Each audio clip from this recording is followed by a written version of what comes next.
in this episode. Today we're going to be talking about how to become well-known. It's a very, very, very, very open statement or open question. Putting yourself out there to a point where you're performing an act or doing something that is going to catch the eye of the recruiter. Okay, maybe that's Or the person you're trying to influence. person you're trying to influence. Yes, so because that's the big thing. You got to know who the influencers are in the space. Well, let's look at it even from a more simplistic value. There's a need. Okay, like again, you go back to it. Kevin Hart fills a need. We like to laugh. We like to be entertained as people. We like to have fun. He fills that. He's found his niche. He became important. So now take that same simplicity to a college recruiter. He's got a job to do. Look at Chippendale dancers and look at Instagram mod. Hold on. Let me finish my point here, Dave. Stop laughing. This is a serious point. Let's finish it. What is up, everybody? Welcome back to another edition of The Closing Pitch. My name is Spiker Helms, and I'm joined by my co-host, David Burkby. This show is about culture, people, and how to create a winning lifestyle. Today, we're going to be talking about how to become well-known. And I'm going to leave that sentence how it is, and we can dive deeper into that sentence. But before we do that, let me introduce Dave. Dave, how's it going? It's going all right, man. It's going okay. Yeah, it's been a busy day for you. Yeah, a lot of talking, so why not talk for another hour? Let's go. I mean, how many hours have you talked so far in this day? You know what, though? It's been good. I mean, I've been on the phone all day, which is a great thing, talking to people all over the country. So if you're new to the show, what Dave does is he's on the sales side of things. He also coaches, and he's also our general manager of the Rawlings Tigers. So that job encompasses so much when it comes to just talking on the phone. Well, I appreciate that. No, man, it's fun. I get to look at it like this, and I think we talked about this in a previous episode. It's neat to build some relationships with people that you would have never, ever gotten to meet without the exception of this job. And so I look at that as an opportunity, and I've gotten to talk to guys today from Long Island, New York to New Hampshire. Yesterday I talked to a guy from Fort Worth. I talked to a guy from Honolulu, Hawaii last week. So it's pretty neat to hear, the different sides of the baseball realm out there and what everyone's trying to do. And it's really been interesting as of late, trying to hear how everybody's tackling this. What do you call it? The cervezas? Yeah, cerveza sickness. Yeah, since you're not calling it the coronavirus. But no, it's been fun. So, but I enjoy this podcast and I enjoy talking. I'm looking forward to this topic today. We talked about it a little bit before starting, so I'm interested to see how this kind of takes a turn. If you are a new listener, please subscribe to the show. That is absolutely huge for us, and also give you updates on when we upload. We've been uploading on Tuesdays and Thursdays, and we've been doing bonus episodes on Wednesdays. If you are a repeat listener, guys, what are we doing? Give us a review. That helps us out so much. You have no idea that when we look at those reviews every time they pop up. Right now we're at 15. We'd love to get some more on there. Even a written review. I actually reached out to the guy that wrote us the last review, and I was like, man, thank you so much. You have no idea how much this means to us. So please give us a review, give us a subscribe, and yeah, it'd be really appreciated. It all helps. So becoming well known. Before we start talking about this topic, because for everyone that listens, before we jump into and turn on the mics and turn on the camera, we talk things through and okay, what are we going to actually deliver on this? And your major concern was what?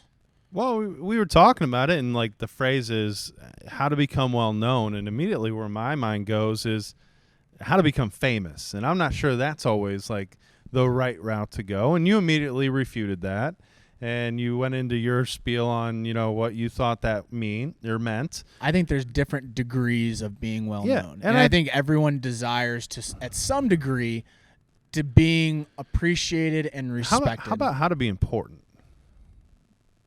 I could jive with that. Because I think I'm at least going to take this topic. Well, I guess here, before we go down this road, do you think it's more? Sorry, I know he just gave me a big face for the interruption, but I don't. My thought is that do you think it's morally not right to go after being famous?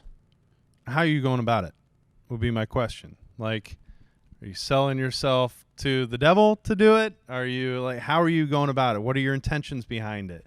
There's very well-known people out there who have bad intentions. There are well-known people out there who have great intentions. I guess it's kind of like the Instagram models. I mean, that's question. I mean, that's questionable. Yeah, but I mean, listen, it's what are you trying to do, and what's your message?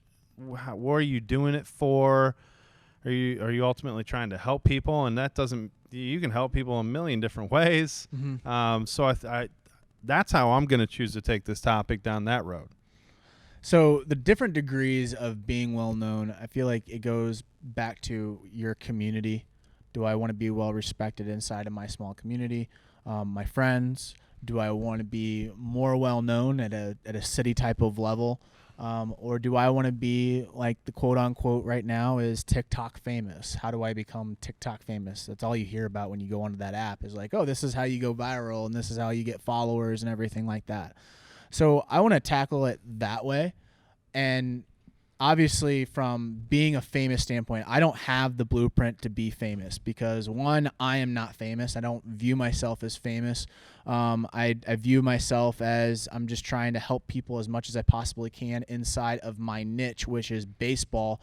Some of the things that helped me out in my career, I know for a fact could help out somebody down the road because one, they're not my ideas. They're actually a culmination of the ideas of my coaches, my mentors, my parents. Like it's just a big old glob of stuff that just piled on, and I try to soak up as much information, and I'm just literally trying to deliver it back out as much as I possibly can. So Dave, on this, how do you become important? Because if we're going to switch up the words, how do you become important? It's a very, very, very, very open statement or open question.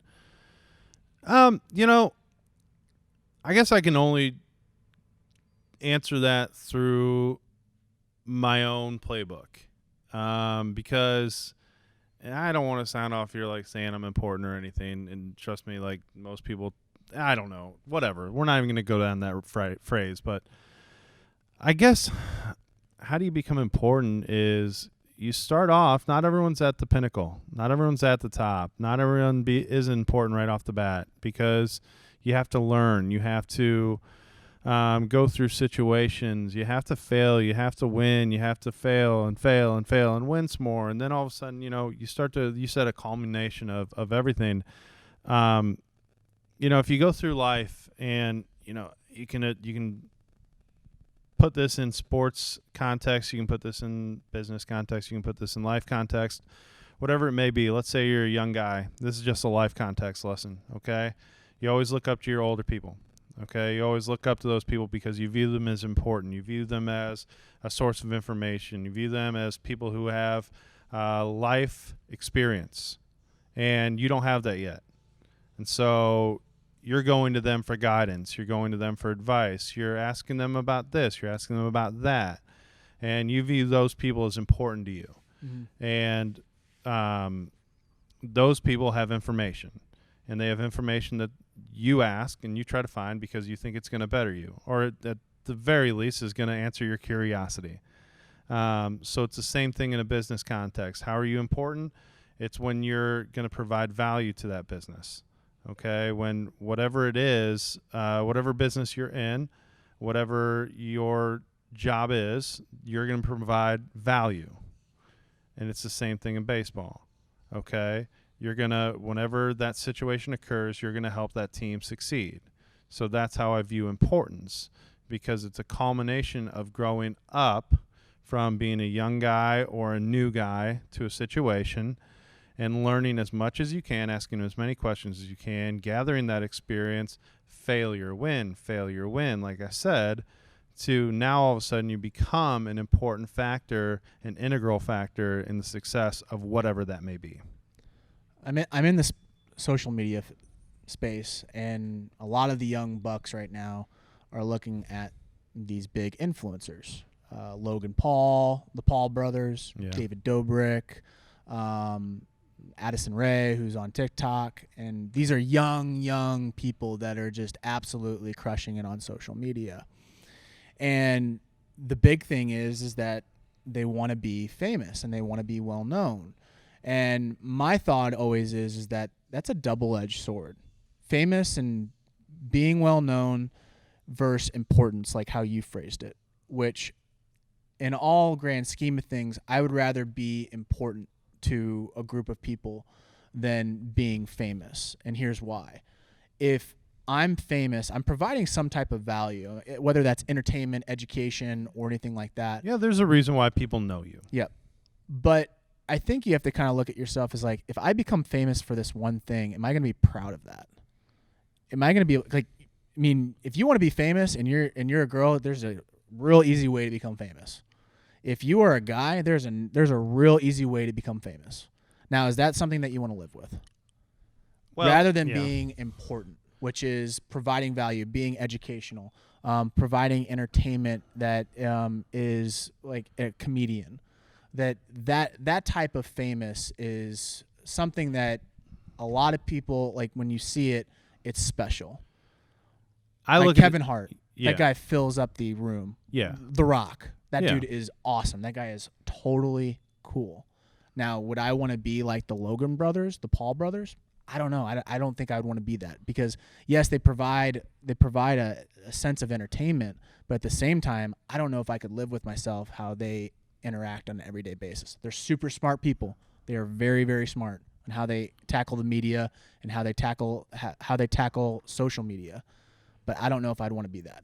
Well, there's something that I've always kind of it took me a while to figure this out because you come out of college, you think you know things, you really don't know that much.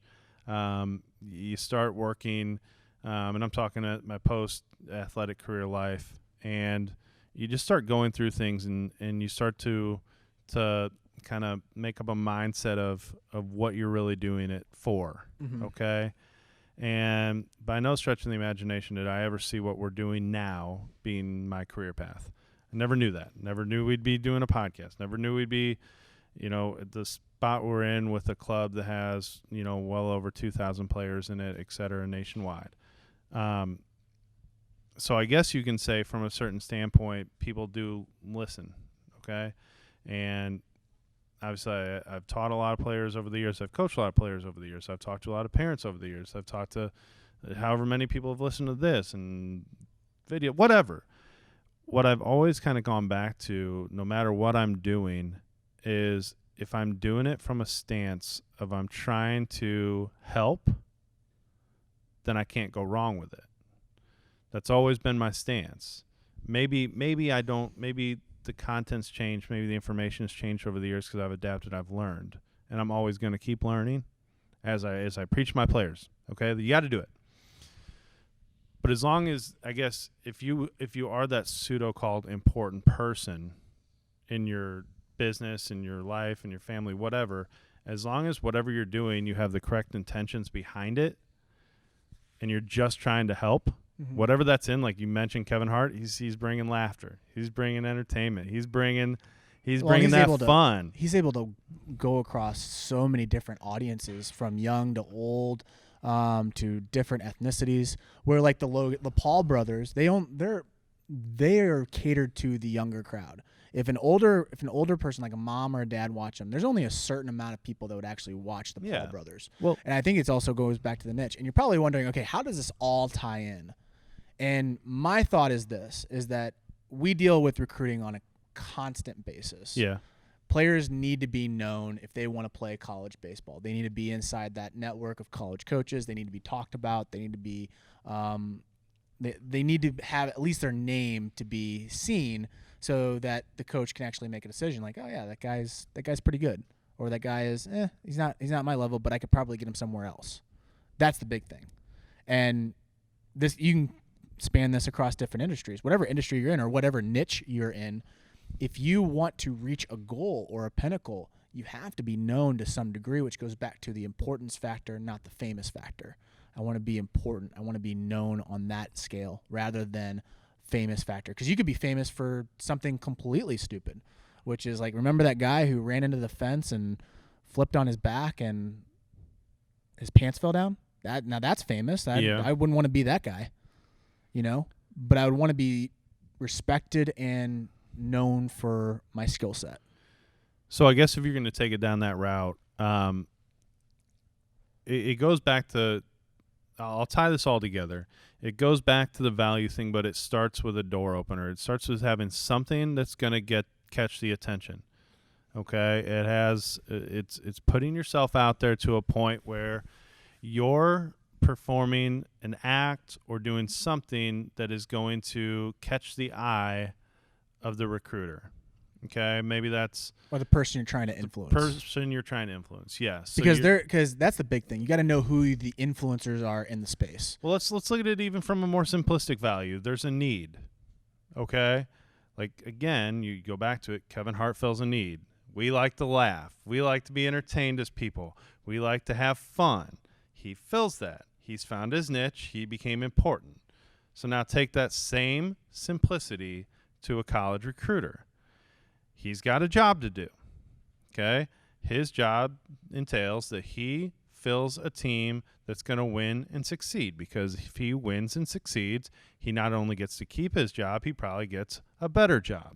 He provides for his family. So what is he doing? He is looking for players on a very simple level that is going to help him achieve that. So now you follow down. What characteristics is he looking for in a player? Well, above everything, skill set. It's got to be there.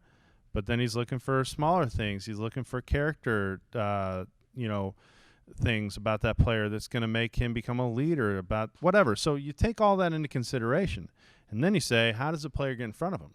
The whole episode is, how do you become known? Okay. Well, is he looking for the stuff that everybody does? No, because that's boring. He's seen it a million times. So he's looking for the things that are going to catch his eye, that are going to pique his interest, right? It's just like there's a million comedians out there. Why do we only listen to 20 of them? Because those guys are different, right? It's the same thing. There's a million baseball players out there. Why do only so many get there? Because they go about it differently. Yeah, it's dynamic. If we use the Kevin Hart analogy, Kevin Hart is able to do stories. He's able to do shotgun type of humor, quick wit, and he's able to capture you into the moment. And if you think about a baseball team, let's just say for a recruiting standpoint, if you are just a first baseman that is slow and can hit a little bit, you know how many people are out there that can do the same exact thing that you do? But what happens if you're dynamic? I can play first. I can play third. I've played a little bit of outfield. And prime example of a player that I played with, Luke Voigt. That guy was very dynamic. Even though it seems like at the major league level he's not, he was very dynamic as a baseball player at the collegiate level. He was able to catch. He was a catcher. He had an unbelievable arm, and he could hit a little bit. And then when he got to Major League Baseball, he knew that, okay, or professional baseball, my best attribute is hitting. And I'm going to be a very dynamic hitter. And I'm going to go all in on this. So he just filled that need. But, you go back to it, and the common theme is, if you want to be known, you have to have a separator.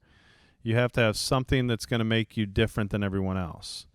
That is the key, okay? They're looking for that separator. That could be a skill set. That could be a way you communicate. That could be any of the above, okay? But it has to be something that is above the norm.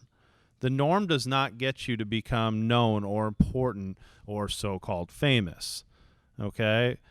The separator is going to be the one that is what you're willing to do or what you can do. It's not willing.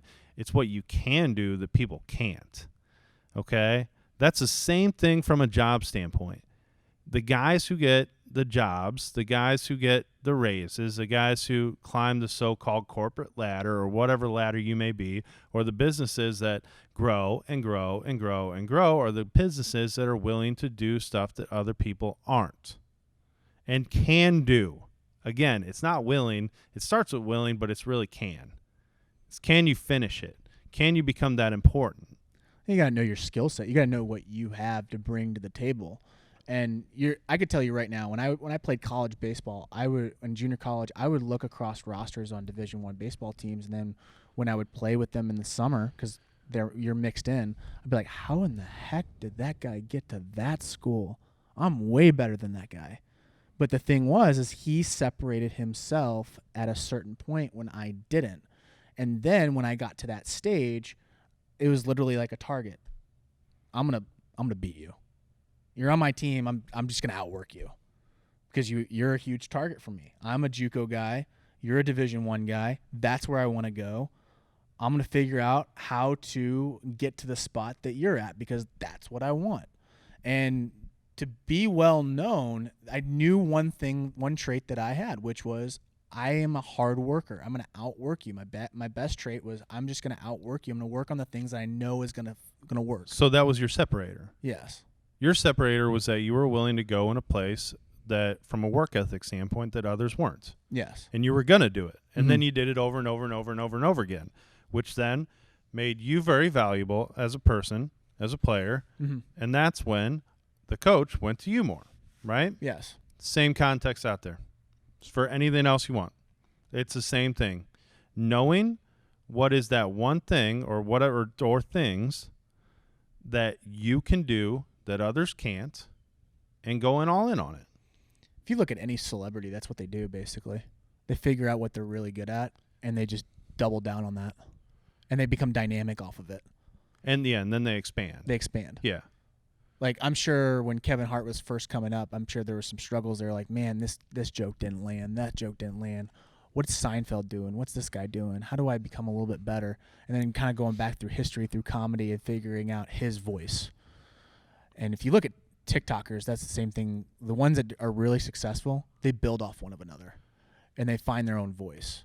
Like Jason Derulo, who is phenomenal on that platform.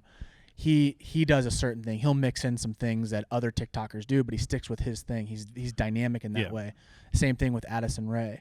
And for YouTubers, they do the same thing. They build off one of another. You know, I was thinking this whole example, and I think this is going to kind of bring this full circle. And again, I'm going to go off my own playbook here. When I started working with Aaron and the Tigers and, you know, what we're doing now. Now what we're doing. When we started back then, it was 10 years ago. Mm-hmm. And I was a kid fresh out of college. You know, I at least had one idea going forward that I knew I needed to just shut up and listen. I know I didn't know anything about it, but I could listen. And I could see I've always kind of had, or I've been told this, I have a good eye for the landscape. I can listen, I can put things together, and then I can see an operation run. Okay, and I listened for a long time, and obviously whenever something was asked of me, I did it. Whenever someone was asked of me, I did it. But was I a go-to guy? No, I was not. You know, new. But I don't know what it was, but at some point I found my niche, okay? And I found that one thing that could separate me from the other guys who were working here, and I'm not, you know, et cetera. And that's when I provided value. Were you ever worried? About what? Because, like, you're that's more of a slower type of process. Were you worried that it was a little bit too slow? Ever? Or did you just stick What's to your definition of slow? That's a good point. I don't know what your I mean, I guess when you have a time constraint on you, like a high school career of 4 years or a college career of 4 years, you know, your time of sitting back and listening and looking for your opportunity might shrink. But then when you're talking about a work life that, you know, presumably you're going to be, and I didn't know that this job was going to end up being my career at that point in time. But I've always been that way. You know, I always sat back and watched and looked for my opportunity. And then when I found that opportunity, I found the strengths that I felt like I was good at. That's when I inserted myself a little bit more. And that's when I feel like, the situation started to change and the level of importance became more because there was more work put on you. There was more opportunity given your way, etc. Whereas I think some people will just sit back and kind of wait for stuff to be given out there. And once you get that in, and this is one good point for when you're in that recruiting area. Once you get that in, once you get that coach's attention, you understand you only have so much time. You got to go grab that. You got to go seize that. Do not wait for him to give you more attention and more attention and more attention, because it's not going to come. Because until you provide more value, you're not going to get the attention. So that point in my career going back was, and I'm still trying to do this every day, is take on new roles, new aspects, new objectives, anything I can to help, because then you become more valuable. And the more valuable you become, not only is your business, is your game, is your team, is your organization going to grow, but then hopefully, too, you're shedding that off on other people that are going to help in that situation as well. I'm going to give you 3 things, and I want you to rate them in the level of importance. Okay. You have collaboration. You have marketing. And you have product or value, basically the skill set that you have. How would you rank those? Marketing gets you in the door. So that's my third. That's my first, that's the first thing that you do. There's a good phrase, you're always selling yourself. Mm-hmm. So how you approach anything, a simple task, a hard task, an everyday task, how you approach a simple conversation. That's marketing. How you treat anybody, your general approach in life, you're always selling yourself, okay? Yeah. So that gets you in the door. That grabs an attention, okay? How long you get that attention leads to number 2, your collaboration. Which is your network, basically. Which is your network. It's how you are then working in that situation with others, okay? Again, it's a team concept, it's a business concept, whatever you want to put it in. It is how you're working, how you're growing, what you're doing on a daily basis to build that up, okay? And then, again, continuing to separate yourself. And then that leads into my top, is the value that you create. No matter what situation you're in, you want to be able to create value.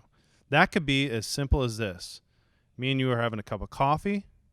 We're having a great conversation. I'm learning something from you. And this could be nothing other than just general conversation about the life. You're providing value to me because maybe you gave me a take on something that I didn't have prior. And now maybe that enlightened the situation or an outlook on a perspective. That's creating value. Same thing on anything on a business side. Okay, obviously you want to create value. You want to become so valuable that person cannot envision not having you. They cannot envision that. That if they start saying, man, if we lost this guy or he wasn't around or she wasn't around, we'd be lost. There's no way we could go on without him. You want to get to that point. Because when you get to that point, then, to take it full circle, I think you feel like that's the level of importance or known that I guess you'd want to be at. And again, you're providing help. And that's the hardest part, being a person that is on the climb, on the journey, because you're down at the base of the mountain and you see everyone that's up there and you're like, man, that person's so good at what they do. But in reality, you probably bring a skill set that person couldn't even imagine to bring. And you have something special, like your own voice, your own thing that no one else can duplicate. Well, and you look at that. I love that example that you just said, looking up that mountain, seeing that guy who you think's at the pinnacle. You're like, how do you get there? How does that guy do that? Like, how did he become good at that stuff? Well, dude, do you think that guy didn't mess up about 1,000 times? Do you think he didn't just put himself out there over and over and over again and again and again and again and maybe fail a bunch and then had that little win that helped him project himself forward? But again, it's all that trials and tribulations that allow him to get to that confidence part here. Do you think that, and by no means am I good at this. I don't know if I'm good at podcasting. We'll see. Do you think that 6 years ago I could have be talking to you like this? Oh, I mean, absolutely not. Listen to Joe Rogan or Andy Frisella and be like, man, they just do something that is but just amazing. Those guys talk about it. You know what the number one thing that I love about those guys? Because I listen to both. Mm-hmm. Okay, I'm currently on a Joe Rogan podcast with Elon Musk. He is talking to arguably one of the smartest people in the world. But you know what I love about those two guys in general is that they are the first guys to talk about how they failed so many times but got back up and continued to climb that ladder. And that they by no means call themselves experts in this, but they're just trying to pass along information to how they might have gotten there. And they're humble about it. Mm-hmm. And they are the first guys to be there on the other side, being willing to help that guy because they knew that they were in that situation prior. So that's why I love those guys the most, because it all goes back to am I famous or am I known? Am I important? Am I famous? And I'd rather choose to be known and important because I think that you're genuinely trying to help and impart knowledge, and because that's what was given to me. Mm-hmm. And dude, when I'm 30 years older and hopefully much, much, much wiser, because I got a lot of learning to do, as I'm sure you would say, I sure as heck hope that at that point I still have that mindset that I'm willing and sitting here hoping that I can impart and help. And if that's what you're doing, then you found that level of importance, that level of known. I remember back when I was in 8th grade and I watched Mizzou baseball playing against, I think it was North Carolina or it was Louisville. It was one of those two teams. They were in the Super Regionals. It was the last time that they were in the Super Regionals when they had Max Scherzer. Pepperdine. It was Pepperdine. Yeah, I watched that. They ended up losing the third game off of a walk-off, I think, or something like that, in Columbia. But I remember looking at Max and him pitching, and they said, "Oh, St. Louis boy, born and raised." And I thought to myself, like, man, how do you get there? Like, that just is crazy. That's crazy talk. And then it kind of just slowly started working itself into my head and becoming this thing of like, that's possible. And I feel like when you're at the base of the mountain, if you at least think, hey, that's possible, it definitely is. And I'm taking this back full circle, is that my senior year, I was playing in Columbia against the team that I saw on TV, and I ended up hitting a home run in Columbia, which I thought was just crazy. As I'm rounding the bases, I'm like, this is literally what I would literally 5 years ago, I was watching them play, and that just seemed like it was nearly impossible. Like, how does that even happen? And now I'm actually rounding the bases on this field. I think that's where it starts. It starts with, if you want to be important or well-known, or you want to reach a goal, like, it has to come with that one little thought in your head, which is, I can do that. I think I can do that. Yeah. Yeah. It has to start there. Then it just evolves from that standpoint. It gets bigger, and you're gonna have that ups and downs. I love that one chart, that chart to success we talk about. It's not a straight line. It's just 1,800 curves left and right, up and down to success levels. But it's so true. And yeah. What is your closing pitch, or do you want me to deliver my? You go closing first. pitch? I got to think about mine, brother. You kind of got me down that, like, you took me down like that road where I'm like, I'm just thinking about one thing, and now I'm lost and I'm all frazzled. So go. My closing pitch is this, and this was the whole point of the podcast, this podcast episode when we started, is that there's different degrees of being well known. And there's famous and being important and having value. I mean, Dave nailed it on the head. It wasn't the word that I was going for, which was important. I just knew that was the concept I was going with.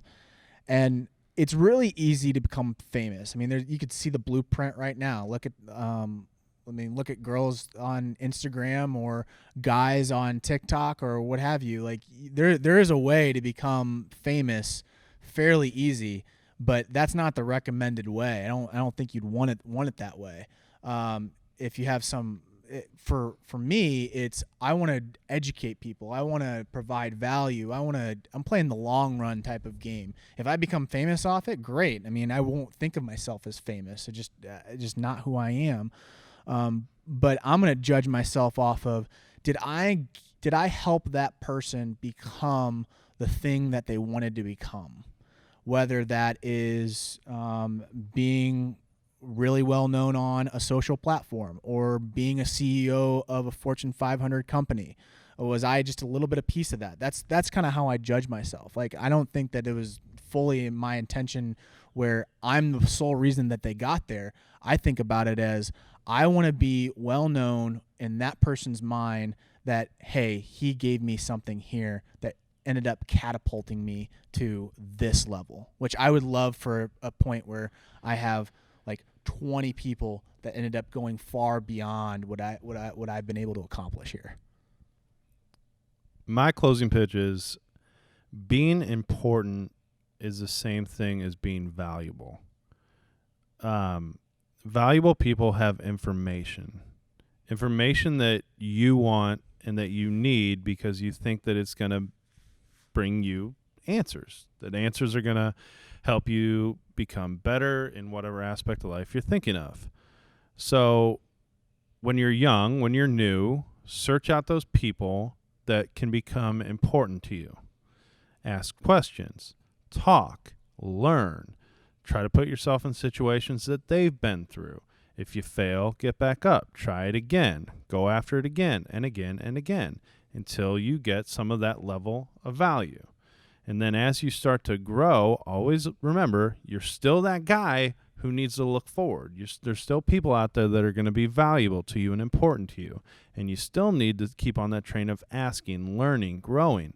And then at some point when that person comes back to you for that value, for that importance, for that, leadership, that whatever, always make sure that you remember that and that you can flip roles and, be that person who can help them as well.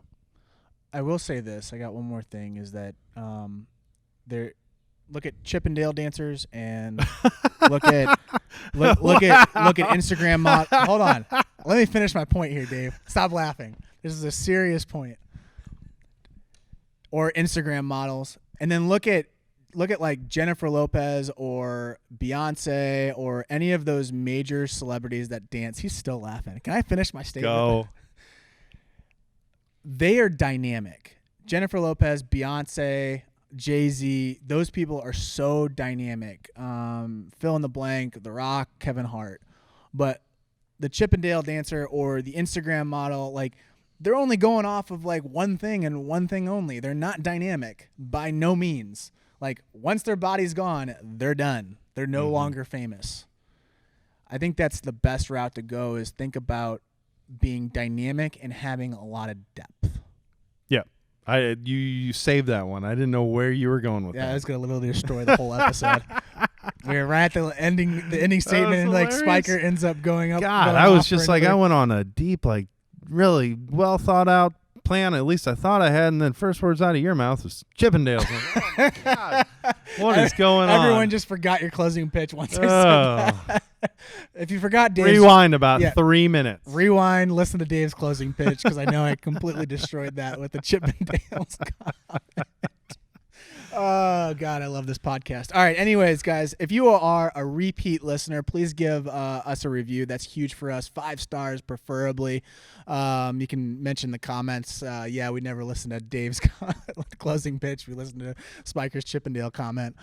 If you are a new listener, please give us a subscribe. We've been uploading on Tuesdays and Thursdays. We've been doing bonus episodes from our Instagram lives on Wednesdays. If you want to get notified when we upload again, that'd be great. And Dave, anything else? No, just again, if you have any topics you guys are interested in, we had a young high school guy or to-be high school guy ask us some questions the other day. It was well appreciated. If you ever have any topics or any questions you want us to talk about, we'd be happy to talk about them. We'd be enthusiastic to talk about them. Just don't bring up Chippendales. Thanks. Thanks, guys. Bye. Bye. Thank you for watching or listening or both to The Closing Pitch. If you would like to get your closing pitch featured on the show, we use a podcasting app called Anchor where you can submit your statement or question via audio. Or what you can do is comment in the comment section of this post. We also accept direct messages. Please give us the A-OK if you do send us a DM to use your statement or question on the show. Last thing, please give us a review on your platform of choice. 5-star preferably, and we value your opinion, and this allows us to reach more people. Thank you for listening, and we will catch you in the next episode.